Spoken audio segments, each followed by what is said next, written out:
हरिश्चंद्र राजा के जाच्छी परीक्षा करते लक्ष्मी बोलছে प्रभु আমি তোমাকে পরীক্ষা করতে দেব কেন না প্রভু তুমি যাকে পরীক্ষা করো এই জগতে তাকে তন্তু হারা করে ছাড়ো তুমি বলিকে পরীক্ষা করেছো বলি রাজাকে আর খাই দিয়েছো পাতালে পাতালে তাই না যাকে পরীক্ষা করো তুমি তাকে এই জগতে আর সে স্থির থাকতে পারে না বলেছে অগলক্ষ্মী আমি পরীক্ষা ছাড়া কাউকে আমি আমার শ্রীচরণে ঠাঁই দেই না লক্ষ্মী বলছে না প্রভু, আমি তোমাকে যেতে দিতে পারি না। এবার মা লক্ষ্মী কে মায়া, মহামায়া দ্বারা, মায়া নিদ্রা দ্বারা প্রভু নারায়ণ আচ্ছন্ন করেছে। প্রভু নারায়ণ মহামায়া দ্বারা অর্থাৎ মায়া নিদ্রা দ্বারা লক্ষ্মীকে ঘুমে অচেতন করে বৈকুণ্ঠে রেখে আমার নারায়ণ আসছে রাজা হরিশ্চন্দ্রকে পরীক্ষা করিতে। আপনি দেখেন, আপনি যখন যৌবন থাকে তখন আমরা কত কিছু করি। আমারও কিন্তু নাম পাল্টে যাবে।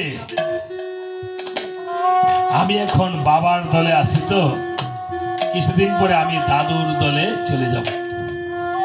কি দাদু, ঠিক না?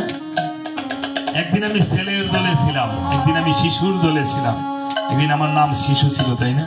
একদিন আমার নাম ছিল যুবক, একদিন আমার নাম ছিল যুবক, বাবা, দাদু, বৃদ্ধ। একদিন হাত থাকবে, এই দেহের মধ্যে যে ধন, সে ধন দিয়ে আপনি কাজ করতে পারবেন না। এই বাক পানি পাক পাই উপস্থ 10 ইন্দ্রিয়, এই চোখ থাকবে, চোখ দিয়ে দেখবেন না। দেখেন চোখটা কেমন ধন। এই হরিশ্চন্দ্র রাজার মতো সমস্ত কিছু হরণ হয়ে যাবে। আজ যারা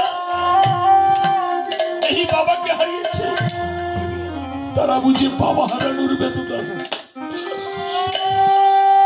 এই বাবার মতো অনেকে হয়তো ভাইকে হারিয়েছে, মাকে হারিয়েছে, পুত্র কন্যা হয়তো কেউ হারিয়েছে।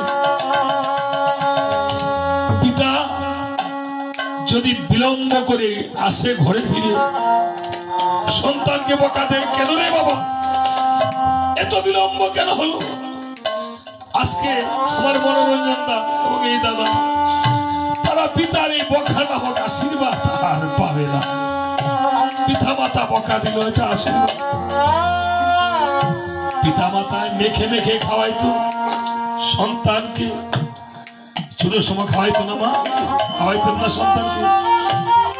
এটা ছিল মা বাবার আশীর্বাদ, প্রসাদ। এই গোবিন্দের প্রসাদ হলো শুধু প্রসাদ। আপনি ভজন মঙ্গল গ্রন্থ করে দেখবেন। আমার প্রাণ গোবিন্দ হরিনারায়ণ নারদকে বলছে, নারদ তুমি ভক্তগণকে জানিয়ে দাও, যারা পিতা মাতাকে কষ্ট দেয় তারা যত পূজা পার্বণই করুক, তাদের কোনো পূজা পার্বণ হবে না।